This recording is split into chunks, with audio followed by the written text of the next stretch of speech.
At the same time, Islam claims to possess the true and unadulterated interpretation of these scriptures.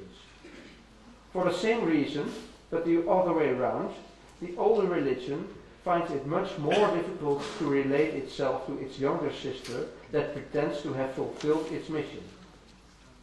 If Christians think that Christ is God's final and unsurpassable revelation, in the same manner as Muslims think that the Quran is God's final and unsurpassable revelation, they have great difficulty to recognize Muhammad as God's prophet and messenger, because that would jeopardize their confession of Christ as God's final word.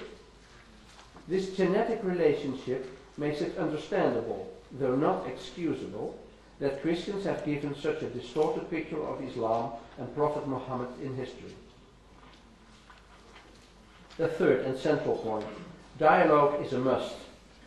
After having mentioned these difficulties, Fethullah Gülen comes to the core point of his message. I quote, "Interfaith dialogue is a must today, and the first step in establishing it is forgetting the past, ignoring polemical arguments, and giving precedence to common points which far outnumber polemical ones."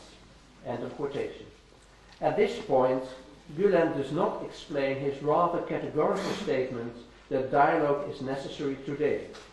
But later he will insist that an attitude of dialogue is not only required by modernity, but also by the very source of Islam. Gülen proceeds to indicate the method of dialogue, forgetting the arguments of the past and concentrating on common points. As a Christian theologian, I notice a convergence between the attitude of Fethullah Gülen and the attitude prescribed by the Second Vatican Council, which says the following. Over the centuries, many quarrels and dissensions have arisen between Christians and Muslims. The Sacred Council now pleads with all to forget the past and urges that a sincere effort be made to achieve mutual understanding. For the benefit of all, let them together preserve and promote peace, liberty, social justice, and moral values. Although Fethullah Gülen and the Second Vatican Council agree on this point, I have some problems with it, because I think that such appeals to ignore differences may run the risk of narrowing interreligious dialogue down to a form of polite conversation that is not very helpful when religious violence determines the larger context of this dialogue.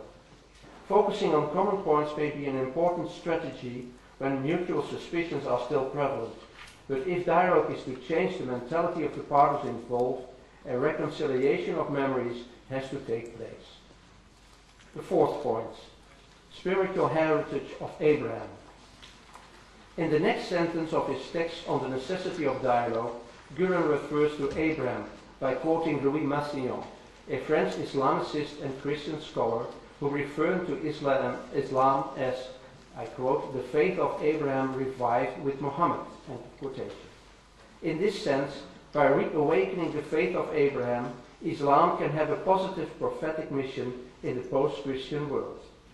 Though Gülen does not mention it, it is interesting to notice the fact that the Second Vatican Council seems to endorse Massignon's plea for acknowledging Abraham as common father for Jews, Christians, and Muslims. I skipped the quotation here because you can read it, of course, in the full text, and go on now to the fifth point. Towards the end of his argument that Christians agree to give Islam a special prophetic mission in this time of secularization, Gülen mentioned an interesting statement by the late Pope John Paul II, who mentioned Muslim prayer as an example for Christians. It is true that the previous Pope has expressed this opinion many times, not only with reference to prayer, but also with reference to the fasting of Ramadan. Gülen states that Christianity and Islam can learn from each other. The West has its technological and scientific supremacy, while Islam is supreme in its religious fervor. It is certainly true that Islam, precisely as religion of submissiveness to God, may be an incitement for Western people to remember their religious roots. In Dutch public debates, Islam already has this function, albeit in a negative vein. But in such a view, the West is identified with the secular world over against Islam as a religious power. I think that it may be possible to do more justice to the power of Christianity as a religious presence in the Western world on the basis of the very same idea of mutual exemplarity, or, as I would prefer to call it, spiritual emulation. This idea may be particularly fruitful between Abrahamic religions. I quote from the Quran, "If God had so willed, He would have made you one community, but He wanted to test you through that which He has given you, so raise to do good." It's in Surah Al-Ma'idah. A Christian reading of this text may connect it with St. Paul's idea about the salvific jealousy between Jews and Gentiles to become acquainted with God's mercy in Christ. This shows the relevance of differences between religions as a means to mutual incitement. For this to succeed, it is necessary that the other religion be acknowledged as a religion and not as a political system only. It is at this point that people from the West often go wrong in their approach to Islam, as Gülen remarks toward the end of this section. They see Islam as political force, an ideology or a terror threat. In this context, an explicitly Christian approach to Islam may be of help. Final point, very shortly, mutual enrichment. Gülen stresses that the Quran accepts former prophets and their books. Therefore, Muslims should not enjoy defeating others in discussing matters of faith. He explains the important Quranic reminder to argue only in the best way with the people of the book.